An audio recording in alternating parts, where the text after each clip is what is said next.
You don't just wake up in a toxic relationship, you slide into it. One excuse, one overlooked red flag, one broken boundary at a time.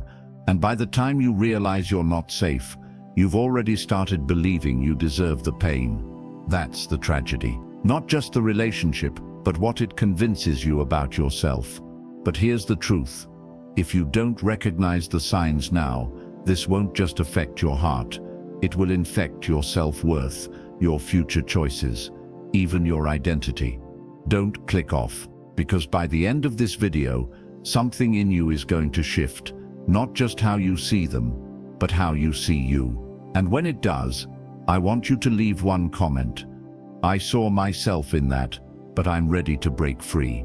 Let's get into it. Toxic relationships don't always look like chaos. Sometimes they look like silence, like the slow death of your spirit in a place where you're supposed to feel most alive. These are the 5 signs you're in one, and how to finally, consciously break free. 1. You're always explaining your worth.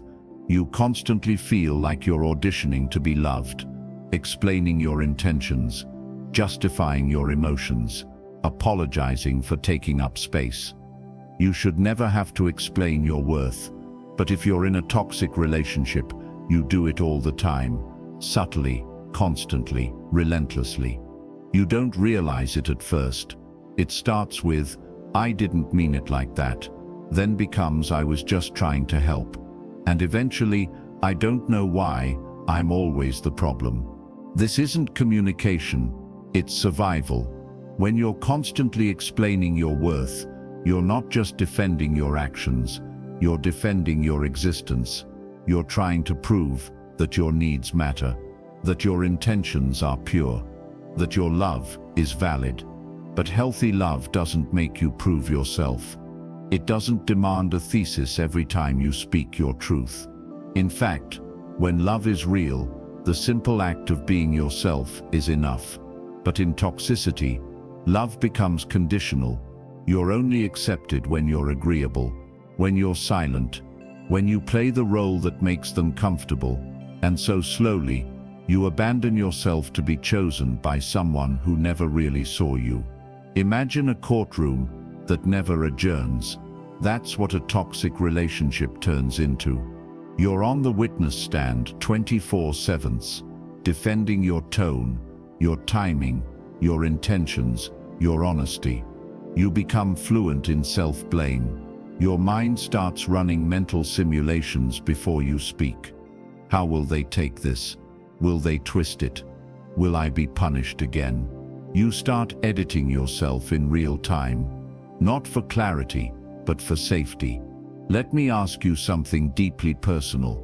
How often do you speak to be heard versus to avoid conflict? Because when your words are always in self-defense mode, you're not in a relationship, you're in an emotional hostage situation. Here's where it cuts deeper.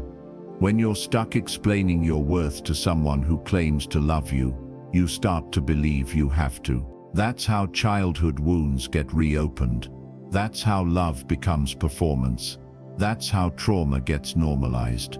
You begin to internalize the idea that being you isn't enough, that love has to be earned. This is how toxicity rewires the soul. It makes you think you're lucky just to be tolerated. But love is not a transaction. It's not a debate. It's not a business deal where you negotiate the right to be respected. Love is a witness to your humanity, not a judge of it. So I want you to ask yourself, why do I feel the need to explain myself so much? Where did I learn that being misunderstood equals rejection? Because here's the truth. When you are secure in your soul, you stop justifying your value. You stop arguing with people who benefit from misunderstanding you. You start realizing that being loved is not the goal. Being free is. In a toxic relationship, your silence is mistaken for guilt. But in a healthy one, silence is sacred. In a toxic relationship, your emotions are weaponized. In a healthy one, they're welcomed. In a toxic relationship, you perform. In a healthy one, you breathe.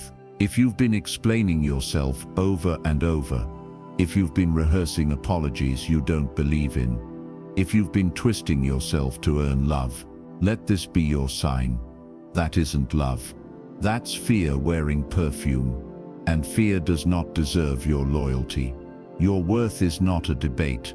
It's not a contract. It's not a riddle to be solved by someone who never cared to understand you. It's time to come home to yourself. 2. Their love feels like a test. You're always failing, you know what's exhausting. Being loved like it's a test, you're always one mistake away from failing. One day they adore you, the next you're the villain, in a story you don't remember writing. You try to stay consistent, kind, patient. You give the benefit of the doubt. You tell yourself they're just having a bad day. Again. But deep down, you're always waiting for the next emotional whiplash. This isn't love, it's performance under pressure. And your worth should never feel like something that needs to be proven daily, just to keep the peace. In a healthy relationship, love is a shelter. In a toxic one, it's a scoreboard, and you're always behind. In these dynamics, affection becomes a weapon. They give just enough to keep you hoping, but never enough to make you feel safe. You're constantly interpreting their moods, decoding their silence, adjusting your tone just to avoid another invisible landmine. And what's worse, you start calling this normal. That's what makes toxicity so dangerous.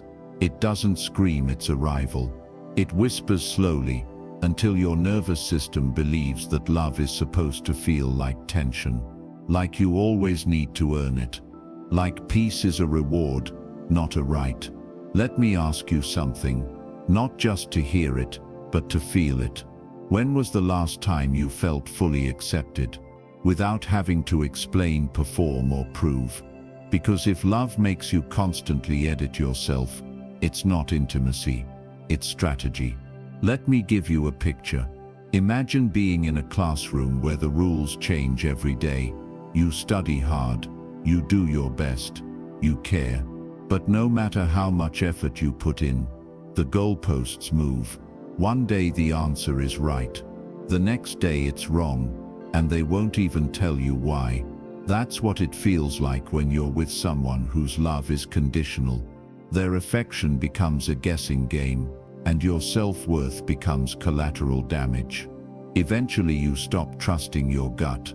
You lose confidence in your emotions. You begin to believe the problem must be you, but it never was. Toxic love doesn't want partnership. It wants obedience, and the love that once felt magnetic becomes a maze. Here's the uncomfortable part.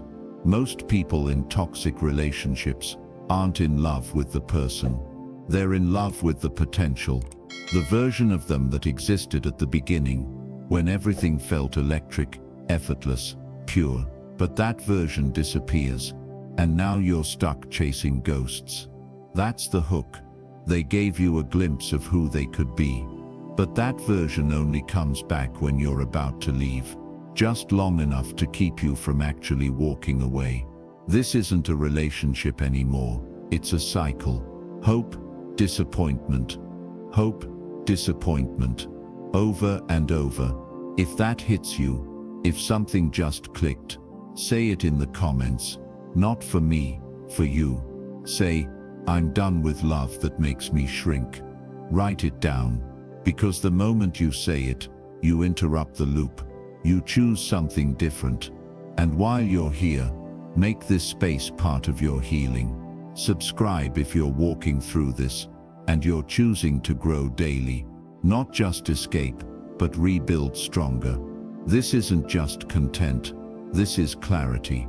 Because the truth is, you weren't made to chase love. You were made to receive it. You were made to give it. You were made to live it, fully, calmly, without fear. When someone loves you right, you don't feel like you're on trial. You feel like you've come home. And anything less than that, you don't need it anymore. 3. You're afraid of their reactions. not just their actions. Sometimes the danger isn't in what they do, it's in how they react. You start filtering every word, adjusting your tone, second-guessing even the most honest sentence, because deep down, you're not sure how they'll respond. Not because you lied, not because you disrespected them, but because being real with them has consequences. You know exactly what I mean. You hesitate before speaking, not to be kind, but to be careful. Not because you're unsure of yourself, but because you've been trained to walk around their emotions like shattered glass. That's not love, that's control. It's the kind of fear that doesn't leave bruises, but it bruises the soul. You stop feeling safe inside your own truth. This is what emotional oppression feels like. It's not loud, it's not explosive. It's subtle tension woven into everyday moments. The way you brace yourself before bringing up your feelings. The way you rehearse your tone before asking for something small. The way your body knows their silence is punishment, long before they say a word.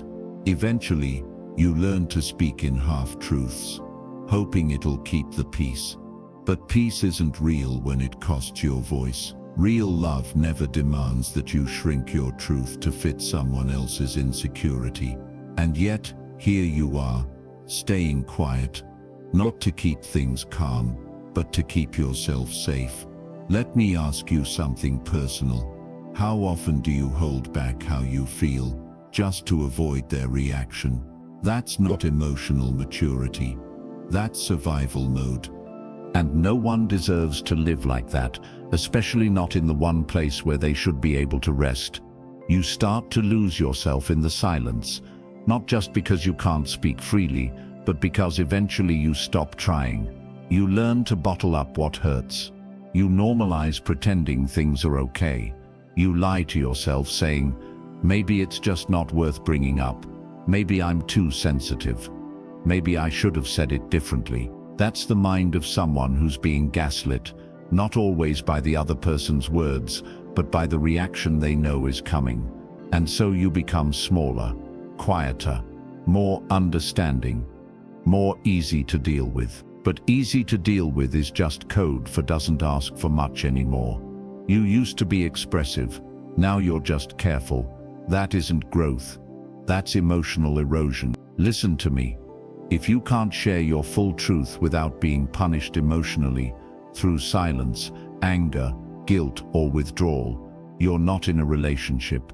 You're in a power imbalance, dressed up like love. There's nothing noble about tiptoeing through your own life to avoid setting someone else off. You weren't built to be emotionally managed. You were made to be emotionally met. And if this hit something in you, if you found yourself nodding, clenching, or realizing this is your story, say it out loud. In the comments, even if it's your first time opening up about it, write, "I've been quiet long enough." That's it. No long explanation. No apology for speaking up. Because once you name it, you start taking your voice back. And if that's something you want to do consistently, if you're committed to unlearning the patterns that silenced you, stick around. This space exists for people stepping back into themselves, not perfectly, but honestly, boldly, patiently. Love shouldn't make you afraid to be real. You weren't made to flinch around feelings. You were made to feel deeply and speak clearly, without needing permission.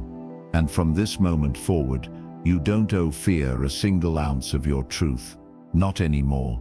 For you've forgotten who you were before them. There's a moment, usually quiet and painful, when you realize you don't recognize yourself anymore. Not in the mirror, not in your habits, not in your voice. You've forgotten who you were before them. And it didn't happen all at once. It happened slowly, piece by piece. One compromise here, one silence there, one dream pushed to the back for their comfort. One part of you stopped expressing because it annoyed them. And now, you laugh less, you doubt more. You're more anxious, less alive. This is what toxic relationships steal. Not just time, Not just peace, but identity. When you're with someone who doesn't make space for the real you, you start editing your personality for survival. The version of you that used to be spontaneous, playful, curious, she's now cautious, careful, calculated. You weren't always like this. There was a you before the walking on eggshells, before you started second-guessing your joy. That version didn't just disappear. She was pushed aside by love that only accepted you when you were easier to manage, by someone who called you too much when you were simply yourself. And the scariest part, you might have played along. You might have dimmed your light, not because you wanted to, but because you thought that's what keeping a relationship required. Let me ask you something, and answer it honestly. What's one part of yourself you miss and haven't seen in a while? The part you buried to keep the peace, the part they didn't clap for, the part they couldn't handle. It's still there, waiting, bruised, maybe, but not gone. Toxic relationships don't just break your heart. They blur your reflection. You start becoming who they need, instead of who you are. You lose touch with your rhythms, your boundaries, your passions, not because you're weak, but because you adapted. You adjusted to their moods. You prioritized their needs. You absorbed their criticism. And somewhere in that chaos, you started to believe their version of you. That's the danger. When someone is constantly displeased with who you are, you start thinking there's something wrong with your nature, when in reality, there's something wrong with their capacity to love. You are not too sensitive. You are not too deep. You are not too difficult. You are just too aware to keep pretending this is healthy. So if any part of this felt like a mirror, say so. Not to prove anything, not to explain, just to reclaim a piece of you that's been buried. And if that's the journey you're on, stay here. This space is built for people coming home to themselves, because one of the bravest things you can do, after losing your identity in someone else's world, is to pick up the pieces and rebuild your own. 5. You keep hoping they'll become who they were in the beginning. Let's be honest, you don't love who they are now. You love who they were, or at least, who they showed you. The soft version, the attentive version, the version that made you feel chosen, seen and safe. That version faded, but you stayed, because you kept hoping they'd return. You keep telling yourself, they were so good at first, they just need time. This is just a rough patch. But you know what no one says out loud? Sometimes the beginning was the lie, not the fights, not the manipulation, not the gaslighting. The beginning, that's the part that was manufactured, just long enough to hook you. It's hard to accept, isn't it? Because those early days felt magical. They remembered the little things. They listened. They made you feel like the only person in the room. But now they criticize what they once admired. Now they roll their eyes at the very dreams they used to encourage. Now they punish you with distance instead of solving problems with presence. And still, you hope. You pray that the version of them you met in the beginning will come back, not realizing that version only existed to gain your trust. This is how toxic bonds stay alive. You're not in love with the person. You're in love with their potential. You keep trying to resurrect a version of them that only appeared when it was convenient for them to be kind. You remember the compliments, the inside jokes, the nights where you felt deeply connected. But memory is dangerous when you don't balance it with reality. You remember the good and forget how much of it was just strategy. You keep saying they changed. But what if they didn't change? What if they just stopped pretending? Let me ask you this. If someone walked into your life today and treated you the way they do now, not the way they used to, would you let them stay? That question hurts, but it's clarity. Clarity that reminds you, you're not stuck in love. You're stuck in hope. Hope that they'll realize. Hope that they'll soften. Hope that they'll do the work. But hope without evidence becomes self-betrayal. And here's the part where things can shift. Instead of hoping they become who they were in the beginning, Start becoming who you were before they broke your trust. Start remembering your instincts, your laughter, your power, your clarity. Because you weren't always this drained. You weren't always this anxious. You weren't always this small. And you don't have to stay here. If this feels like your story, if it's been looping in your mind while you've been silently holding on, break the silence. Drop a line in the comments. I'm releasing the version of them I made up, because that version was never yours to fix. And if this is the beginning of you choosing truth over fantasy, this space is here for that.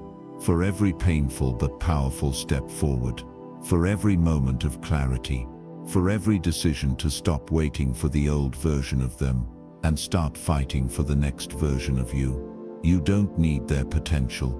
You need your peace, and your peace doesn't live in the past. It lives in your decision to walk forward. You are not weak for loving them. You're human. But love without peace is poison. Love without respect is imprisonment. And love that costs you yourself is not love. It's self-abandonment. And here's the moment. You can choose something else. It won't be easy. But your peace is worth hard things. Your future is worth unlearning this pain. If this video woke something up in you, tell me, what was the moment you realized it was toxic? Let's talk in the comments. You're not alone in this. And if you're ready to grow stronger, daily, subscribe. Not for content, but for clarity. Because we're not chasing love that hurts.